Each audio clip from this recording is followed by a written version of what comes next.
el Tamaya Cacao en Ucayali, el Yurú en Ucayali. Tenemos propuestas, son propuestas, pero reitero que ahí se ha quedado todavía pendiente de aprobar. El mapa de reservas territoriales de pueblos indígenas en elementos propuestas y pendientes de aprobación. Para Huánuco, Ucayali y Loreto, Cacatayo, región Loreto, el Tapichi, el Yabarí, el Napo El Tigre y Sierra de Ibezó.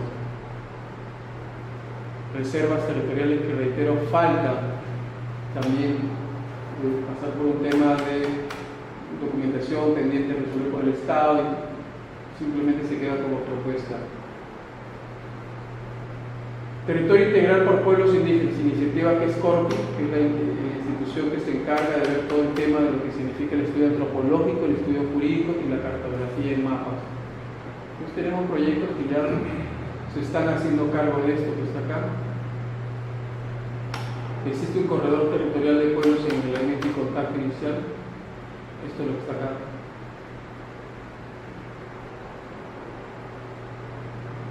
Todo está ahí. Uno de los espacios boscosos más extensos del mundo habitado por pueblos indígenas en reglamento y contacto inicial. Tiene una extensión de 8 millones de hectáreas.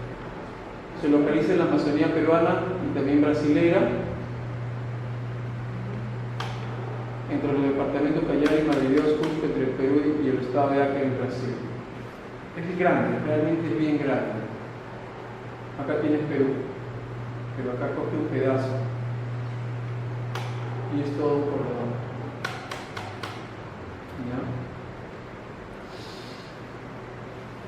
¿Ya? Esto está por regiones. Por reconocer, por titular, por ampliar. Presupuesto que se necesita para poder ejecutar esa actividad. La más costosa es la de Amazonas.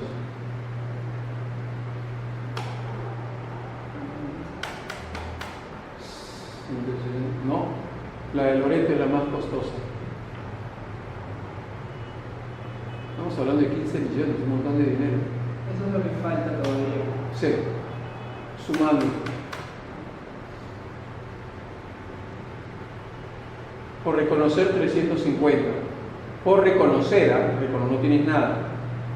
Por titular, ya tienes papeles, pero están en proceso de...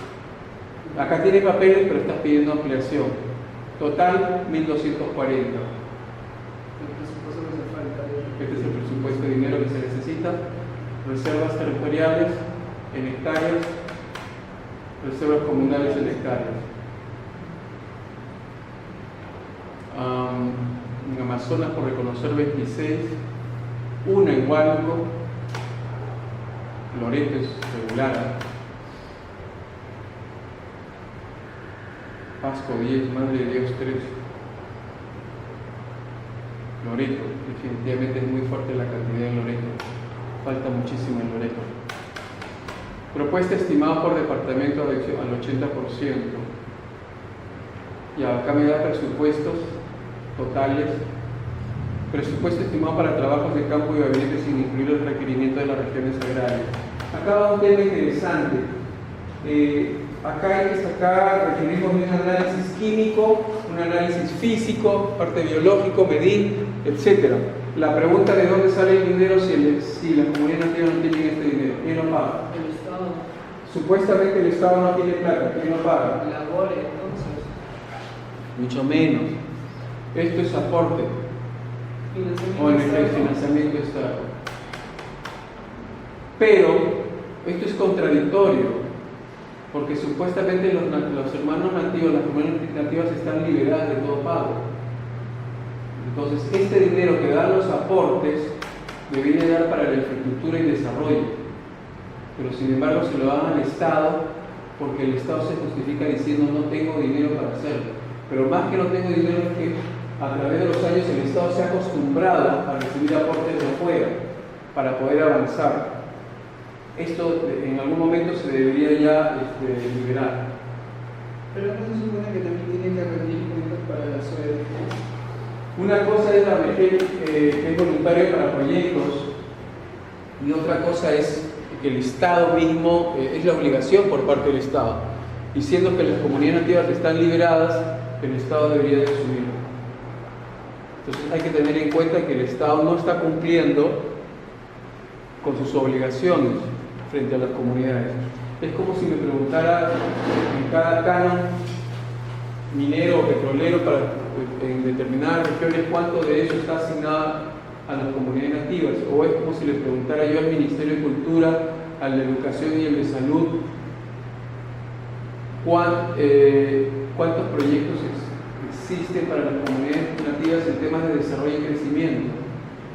Pero hasta donde yo sé, las ONG son mucho más estrictos al momento de evaluar cómo se está desenvolviendo, o sea, cómo se está usando su dinero. Sí, yo hablo del Estado, obligaciones del Estado. Claro, pero si eso estaba, o sea, ese dinero estaba para el Estado, o sea, el Estado lo está manipulando, ¿cómo es el Estado que va a rendir todas esas cuentas? O sea, ¿qué es lo que hace? No, lo maneja directamente las ONG, el Estado no interviene. No interviene para nada. Para nada. Digamos que el Estado es un tercero, pero el dinero lo asume directamente la institución para ver un tema de control de dinero. O sea, ellos mismos son los que van, evalúan y todo. Si eso fuese así, mi temor sería malversación de fondos, corrupciones, etcétera, etcétera, etcétera, etcétera. Tanto avanza, tanto se ejecuta. Y para eso existen las consultorías. Bueno, bajo ese tema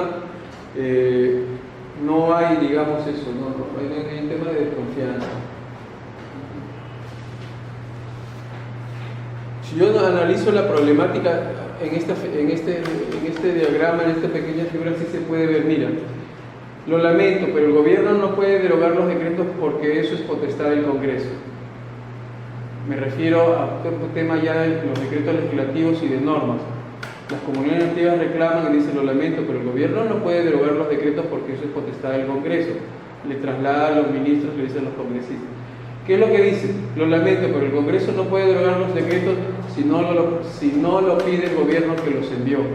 Entonces, es una pelota entre congresistas y ministros que no sabemos qué es lo que está pasando en tema de cumplimiento de normas. Nos vamos. No sé por qué se impacientan los nativos si las mesas de diálogo están funcionando de lo más bien, incluso las acabamos de aceitar. Están todas mareadas. La pregunta es, muchas veces terminan dándole el licor o abusando de las mismas comunidades, y eso está mal. El Estado es como el caso de los hidrocarburos. Terminan haciendo empresas con las comunidades nativas para que participen dentro de la retención. La multa no lo pago, estoy remediando durante un año, el proceso penal no aparece en la reparación civil y encima la indemnización. Al final solamente voy a reparar, pero no voy a pagar nada. Y supuestamente te dan justo también que le están dando trabajo a los nativos. Entonces, ni uno ni lo otro ni compensa para nada. O sea, no hay una compensación ambiental del daño ambiental. Es un engaño terrible, y acá está metido pues el Estado. Está de testigo, Plus Petrol y Petroperú.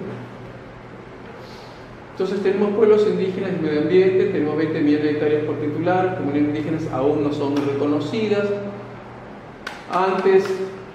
Después tenemos un territorio a veces un poco incierto, un poco lleno de hidrocarburos, o temas de proyectos, o un tema de conflictividad, con un gran riesgo que si me pones un proyecto por electricidad o hidrocarburos o carreteras, me puedas anular determinadas resoluciones, o me recortas, y entonces pasa por un tema también de un cuarto paquetazo de normas que me sacó la ley 3941, y a pesar de que existen pueblos indígenas que todavía falta por tema de, digamos, que se respeten sus derechos, y en el fondo pues lo que yo estoy pisoteando puede ser el convenio 169, el tema de la Constitución o el tema de la ley de la adopción.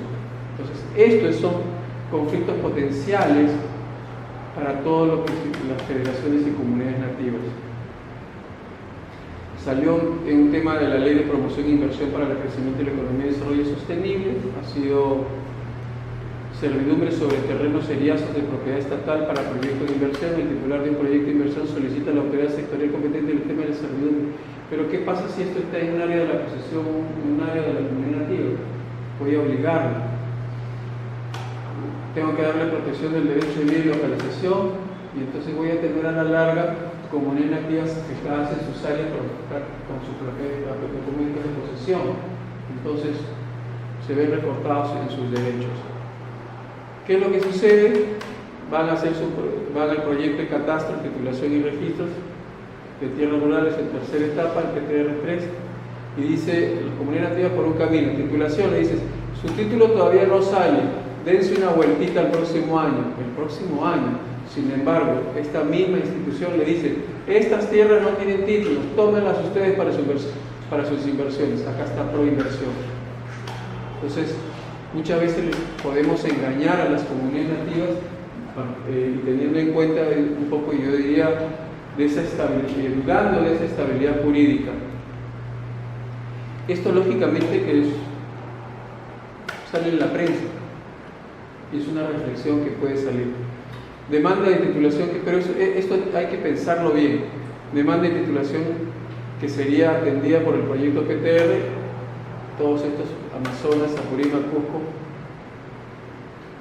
Acá hay un proyecto, pero ¿quién paga este proyecto? Los ONGs. ¿Ya? Y en esta acá está, bueno, la consultoría con el BID, apoya la preparación de proyectos de catastro. Esto, el otro preocupante es que mientras que avanza el tema de trámites, ¿qué pasa si me hacen un cambio de uso? ¿Qué pasa si me hacen una carretera? ¿Qué pasa si me invade la minería artesanal? ¿Qué pasa si me invaden los papayeros? ¿Qué pasa si esta área me la convierten en cocaína? Entonces, estas cosas pueden suceder y pasamos por un tema de desbosque y a la larga estas áreas quedan desertificadas. Comunidades nativas, comunidades campesinas y agricultores. Miren las cantidades, bueno, 0.8 millones los campesinos, los agricultores. Acá tenemos millones de hectáreas para comunidades nativas, acá azul. Miren cuántas áreas están en verde para agricultores y comunidades campesinas. Pregunta, ¿qué pasa si estas comunidades campesinas y los agricultores me causan presión sobre estas áreas de comunidades nativas? Comienzan a migrar por un tema forestal, suelo, cambio de uso, invasiones, minería, proyectos. Esto se va a ir reduciendo. Porque acá faltaría otro tema, que es el Estado.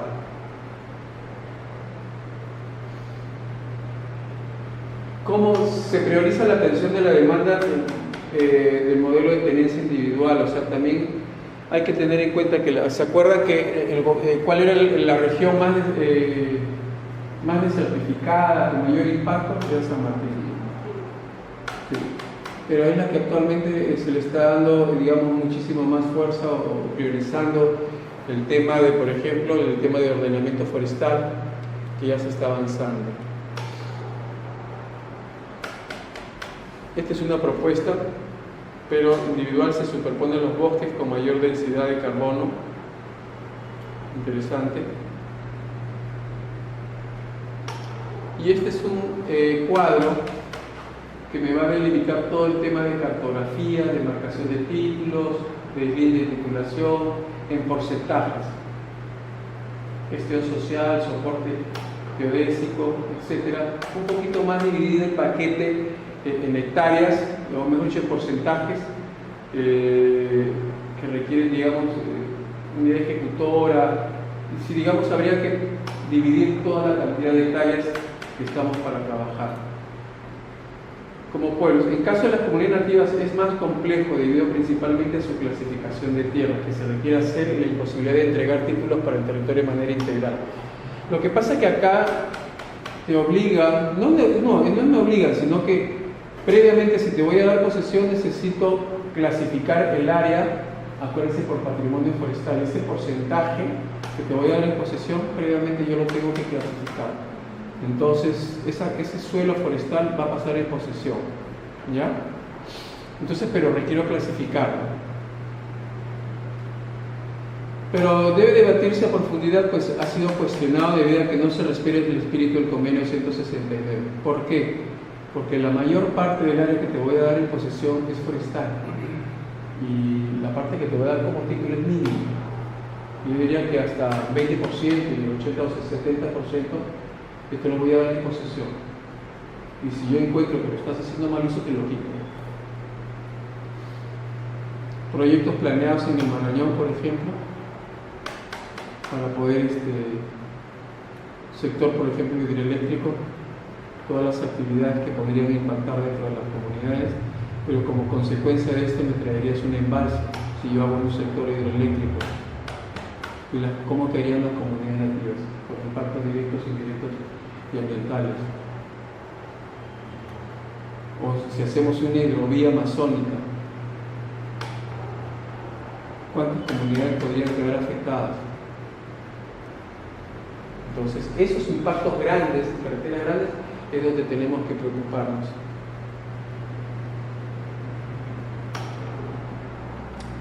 A esto vamos a sumarle las actividades que podrían deforestar. ¿Y qué pasaría si le sumamos ya las 8 millones de hectáreas ya deforestadas? O sea, ¿qué es lo que vamos a hacer? Vamos a tener una Amazonía muy deforestada, muy impactada, con pérdida de biodiversidad, pérdida del valor patrimonial, pérdida de los servicios ecosistémicos. Entonces, esto es lo que el Estado no sabe apreciar o no evalúa en el tema de impactos sinérgicos, directos, indirectos, no lo evalúa. Entonces existe un conflicto entre el Estado y las mismas comunidades nativas. La deforestación también pasa por esto, desertificación y deforestación, por las actividades mineras que sí me afectan a los territorios mineros. En el caso de Madre de Dios, ya tengo más o menos identificado 32 comunidades afectadas por minería ilegal en Madre de Dios, y eso es bastante. Ahí está el corredor minero.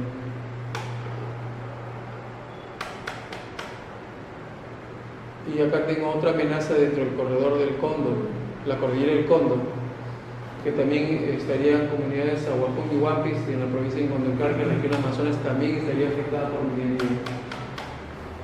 Es importante a la hora que los legisladores que saquen el tema de minería artesanal tengan en cuenta este daño que ya hay en Madre de Dios. ¿Qué es lo que quieren hacer? ¿Crear otro corredor minero en otras regiones? ¿Quieren impactar? ¿Quieren destrozar? ¿Quieren afectar estas áreas para luego el Estado tener que quitárselas a las mismas comunidades nativas? ¿Qué es lo que quiere hacer? Que destrocen la Amazonía para luego yo poder utilizar esas áreas. ¿Para qué? ¿Cómo? O sea, esto de acá es la omisión entre el año 2008 y 2007, 2006, desde el 2005 hasta el 2010, todo este daño ha sido ocasionado por los mineros y por la omisión de funciones del Estado. El sector forestal no se enfrentó al sector minero y estas son las consecuencias: un callejón minero, un corredor minero. Entonces, aquí hay un incumplimiento de funciones. Aquí hay intereses creados, lavado de activos, crimen organizado. Esto no es un tema de inclusión social, esto es delincuencia. Me habían comentado que incluso en las mismas Fuerzas Armadas, digamos, un coronel que supuestamente tiene que estar ahí resguardando, tiene que estar viendo ese tipo de cosas, el mismo coronel era quien financiaba o daba más bien el combustible para la maquinaria. Entonces, no ha habido hasta fiscales metidos ahí. Claro, policía. Haciendo su negocio redondo ahí. Ellos aportaban, digamos, con el combustible. Sí. Se les pagaba. Era un tráfico terrible. Tienes tráfico de mercurio, tráfico de combustible, tráfico de madera, tráfico de oro hacia Bolivia, prostitución, coca. Entonces simplemente Madre de Dios se convierte en tierra de nadie. La pregunta es ¿por qué se dejó? ¿Cuáles son los intereses detrás de esto? Algunos dicen que están metidos los exportadores. ¿Cuántos son los exportadores?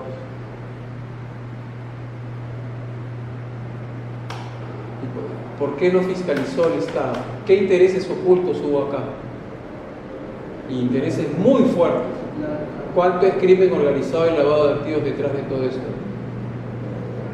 Y la pregunta es, ¿cuál es la opinión de la Contraloría General de la República? ¿Cuál es la opinión del fiscal, del Ministerio Público? Encontrar cadáveres, fosas comunes con 38, 28, 48 cadáveres, no se dice nada. ¿Cuál es la investigación?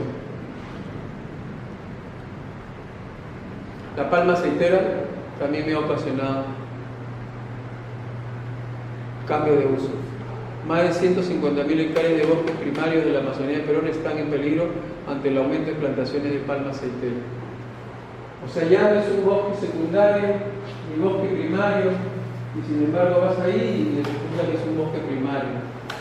Entonces, simplemente le haces un cambio de uso. Más de 60.000 hectáreas de palma aceitera sembradas en nuestra selva, y si se toma en cuenta los proyectos de agroindustriales en trámite que tienen 113.000 hectáreas, esa superficie se triplicaría en corto plazo, especialmente en la región de Loreto, Ucayali y San Martín. Esto sí es peligroso. Bueno, detrás de esto sí, pues había estado el Grupo Romero, el actor económico más grande del país, tiene ya 22.500 hectáreas de plantaciones de palma aceitera en funcionamiento y ya solicitó la asignación de 34.000 hectáreas más adicionales a las tierras públicas para palma aceitera. Ah, tierras públicas. Supuestamente está prohibido el cambio de uso. De ser aprobados los 4 nuevos proyectos planeados por el Grupo Romero, generaría la deforestación de otras 25.000 hectáreas de bosques amazónicos, 23 de las cuales son bosques primarios en violación de la legislación peruana. Miren, ve, esto se llama... Pero si eso está dando, ¿por qué no lo impiden? ¿Por qué le tientan? ¿Por qué le siguen otorgando? No, ya no lo están otorgando, está prohibido. Y acá hay procesos penales. Acá hay investigación, ya intervino el Ministerio Público. Pero... Y los sectores anteriores, los primeros, se quedaron... Siguen en producción ahorita. Sí, pero corrupción. ¿Ya? ¿Por qué toda la lluvia que da, digamos, por qué toda la lluvia que da la vida de los Andes peruanos vienen de los bosques amazónicos, igual que el caudal de los ríos que bajan de las montañas y irrigan la costa?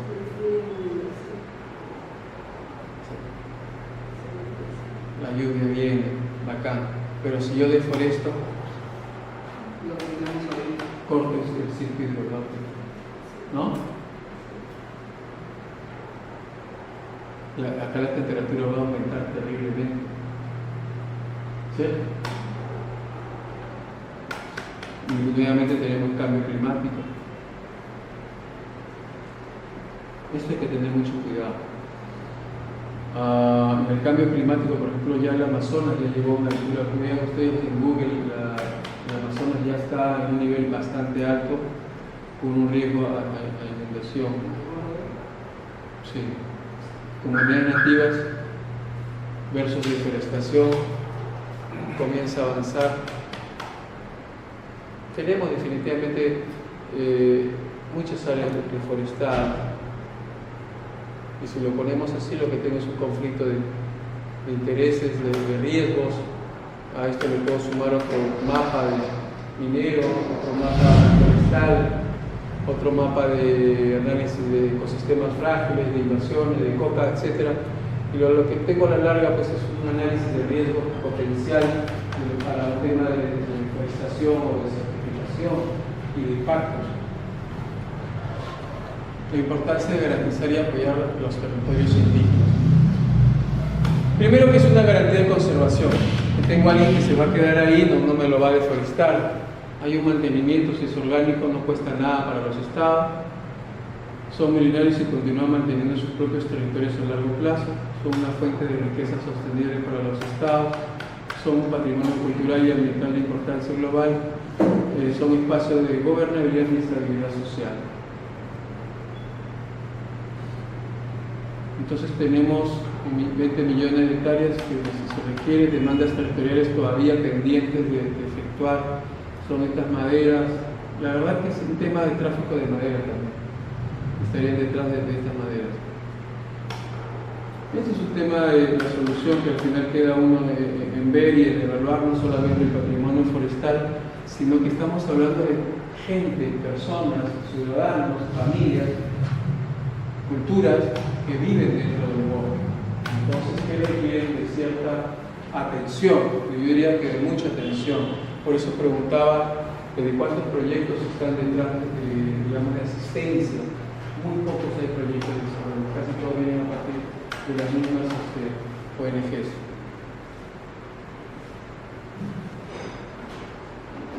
Vamos por la siguiente.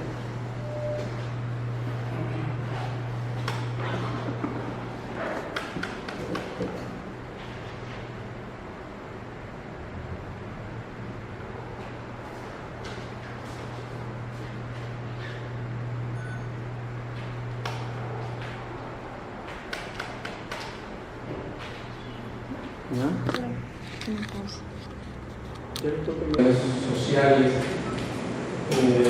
están en retroceso que tienen que ver con las comunidades nativas, temas también accesibles en inglés, inversiones versus derechos, incremento de la criminalización de las protestas y el involucramiento de derechos humanos en ambientales y territorios.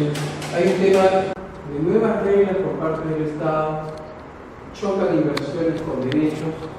Y un tema también, que yo también lo pongo dentro de lo que significa la corrupción versus transparencia, por ejemplo el tema del abajato, posibles implicancias económicas, políticas, cambios de modelo, que también estarían relacionados con el tema de no solamente el abajato, sino que el tema del caso Odebrecht, donde se sospecha, tenemos un presidente ya preso, tenemos uno con una orden de captura, tenemos otro con proceso de investigación con más de 12 denuncias ante el fiscal y otro con evaluación que está en España.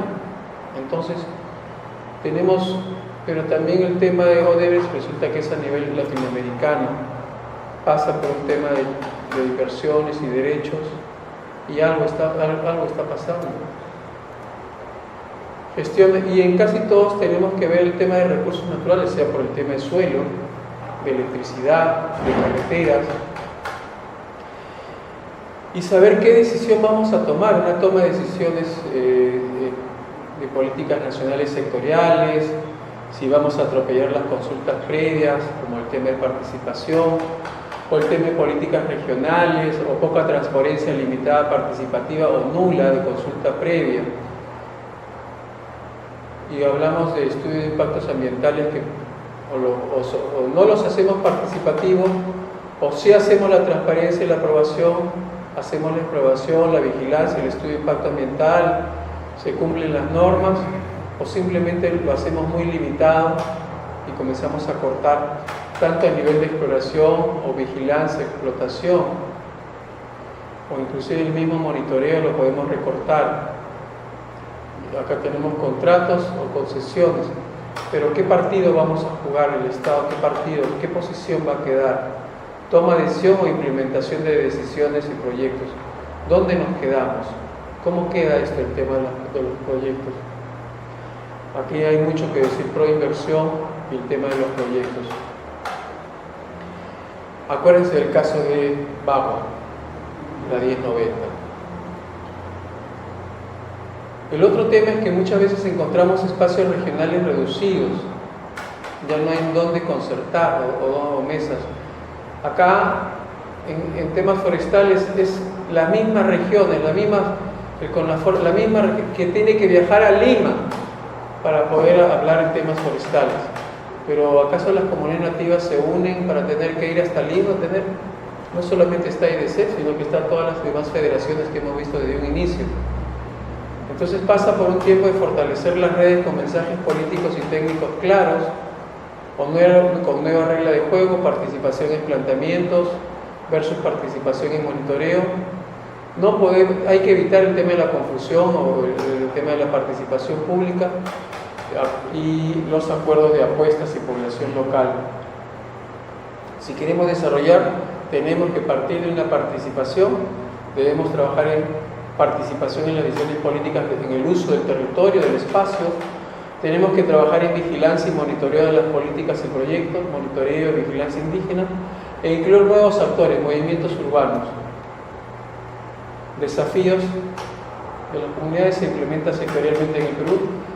Hay leyes y reglamentos de consulta. Venezuela, Bolivia y Ecuador ya lo tienen, están en sus propias constituciones. Brasil no tiene un rango constitucional y Colombia está en proceso de construcción su reglamento. También está el caso de buenas prácticas y malas prácticas. Tenemos las hidrovías para Perú, Tapajos para Brasil, minería en Colombia. Se está reduciendo solo como un tema de participación o transmisión de información. ¿Qué es? ¿Participo o simplemente comunico? ¿O va a ser un tema de restricciones? Pero tenemos un Estado con debilidad para generar diálogo. Entonces, ¿qué tengo acá? Conflictos socioambientales, no solamente a nivel de comunidades nativas, sino también de campesinos. Y a veces terminamos preguntándonos, ¿quién tiene derecho a la consulta? ¿Los indígenas o los campesinos o solamente los indígenas? Entonces, ¿qué vamos a hacer con el tema de participación? ¿O tenemos que mejorar o cambiar la institucionalidad pública? ¿Cuándo entramos a una dimensión de política de diálogo con los gobiernos? ¿Qué vamos a hacer? ¿Cuáles son los acuerdos que vamos a firmar alrededor de la consulta previa? Acuérdense que también pasa por un tema de proceso de autodeterminación de las comunidades nativas. Al final de cuentas, acuérdense de algo muy importante, que la consulta es el control de los territorios. Sí, la consulta pasa por yo te informo, tú opinas, pero por sí la consulta, me pregunto, ¿me va a traer desarrollo? Yo te consulto, yo digo sí, no, acá nos ponemos de acuerdo, sí, nos acabó. Ya estás informado, yo tomé la decisión, ¿te traje desarrollo o no? Solamente te he escuchado o te he comunicado, ya estás informado. ¿Cuál es el límite de la consulta? Pero, ¿me trajo desarrollo? ¿Una carretera es un desarrollo? Una carretera sin proyecto, ya lo habíamos conversado. No me va a traer esto. Esto es a nivel de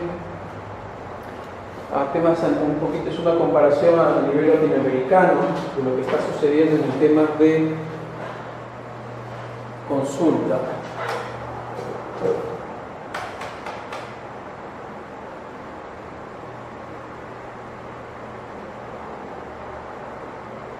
Ahora sí entramos en esto.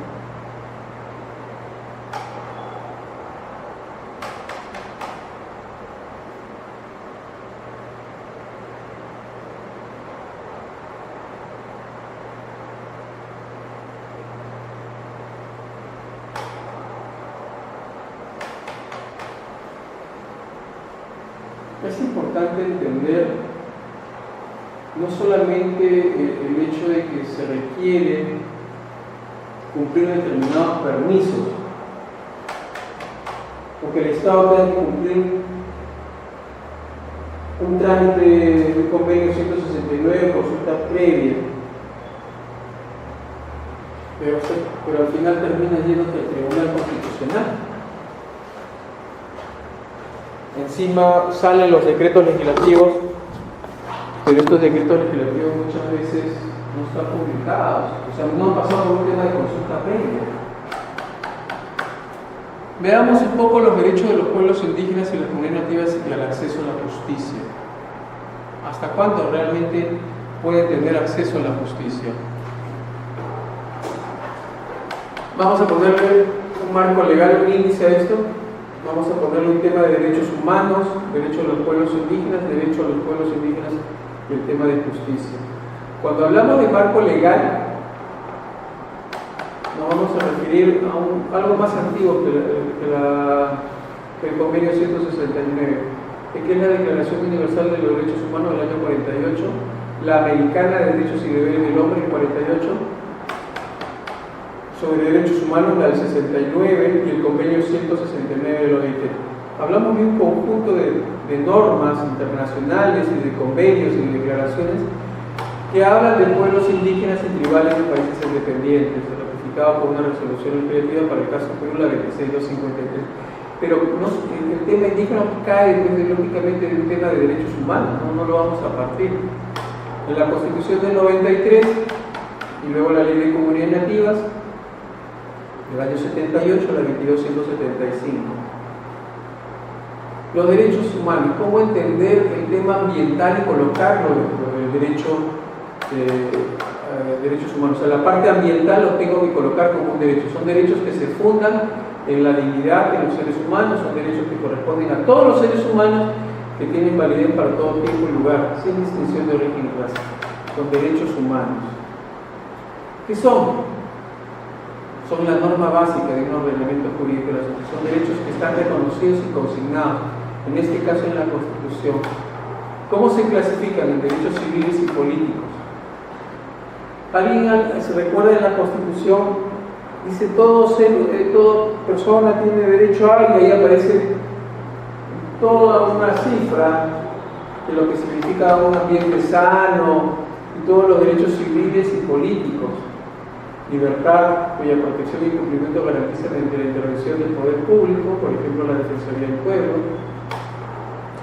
También están los derechos económicos y sociales y culturales, derechos a la igualdad y protección y cumplimiento que garantizan e implementan. Derechos, ahí está lo que les decía, a un medio ambiente y a la determinación de los pueblos y a la paz. Derechos a la solidaridad, cuya protección y cumplimiento exigen un mayor grado de solidaridad. Esta declaración proclama, la Declaración Universal de los Derechos Humanos, dice, nacen libres, iguales en dignidad. Es decir, las comunidades nativas son seres humanos y nacen libres, iguales y tienen dignidad de derechos.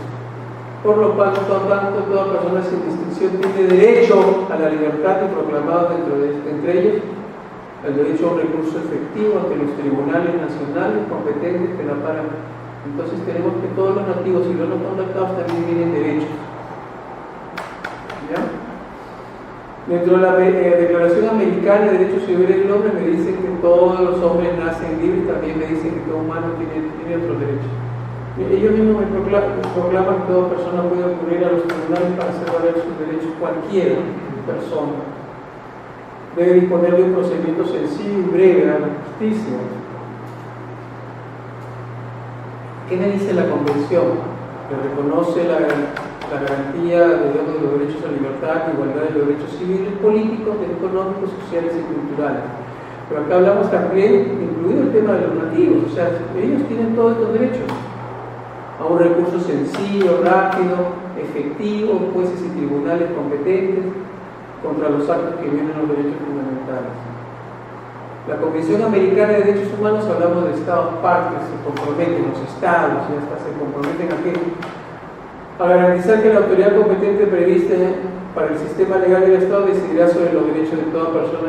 Estamos hablando del Poder Judicial, el Ministerio Público, el Tribunal Constitucional, pero que me debe desarrollar las posibilidades del recurso judicial. Miren lo que dice la Convención Americana sobre los Derechos Humanos. Los Estados partes se comprometen a garantizar el cumplimiento de las autoridades competentes a toda decisión que se haya estimado procedente. Para luego llegar y empezar a hablar de, o sea, si hemos hecho mención a cada uno de esos convenios y tratados internacionales, recién entramos a los derechos de los pueblos indígenas, pero esos mismos enunciados tienen que ver con los derechos de los pueblos indígenas. Por ejemplo, ¿cuál es la naturaleza jurídica de esos derechos de pueblos indígenas? Son derechos individuales de los pueblos, son derechos que protegen a las personas indígenas en su condición de miembro de un pueblo. Son personas indígenas en su condición, que son miembros de un pueblo. ¿Qué me dice el convenio 169? Reconoce la capacidad de los pueblos para asumir el control de sus propias instituciones. Esto se llama la libre determinación, forma de su vida y desarrollo económico. Reconocen el derecho de los pueblos indígenas a la autodefinición y mantener y fortalecer su identidad, lenguas y religión. También le reconoce el derecho de los pueblos a la participación en el desarrollo de las acciones dirigidas, a proteger sus derechos y a garantizar el respeto integral. reconoce el derecho de los pueblos indígenas a ser consultados. Una pregunta, el convenio, ¿cuál fue la causa del baguazo? ¿Por qué las comunidades nativas se levantaron en el 2010, no? ¿Recuerdan?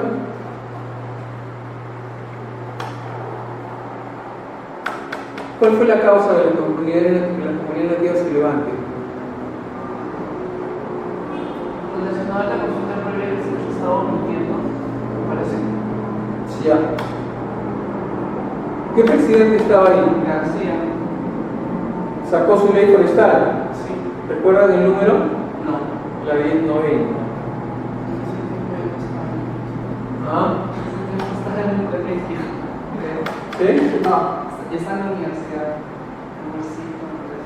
Indígenas de ser consultados cada vez que se propone. Lean un poco del tema del caso Babo.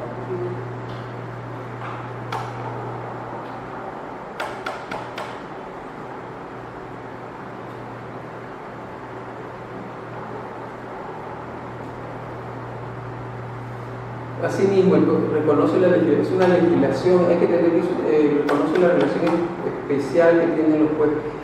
No es cualquier tratamiento común, es especial con respecto a sus tierras, sus territorios y la utilización de cómo lo van a hacer. Y la libre determinación, ellos mismos deciden. Se les reconoce un derecho de propiedad, pero también de posesión sobre las tierras que tradicionalmente ocupan y su protección frente a toda institución no autorizada. Cuando hablamos de tradición, acá hay un tema de uso ancestral también. ¿Ya? Pero también uso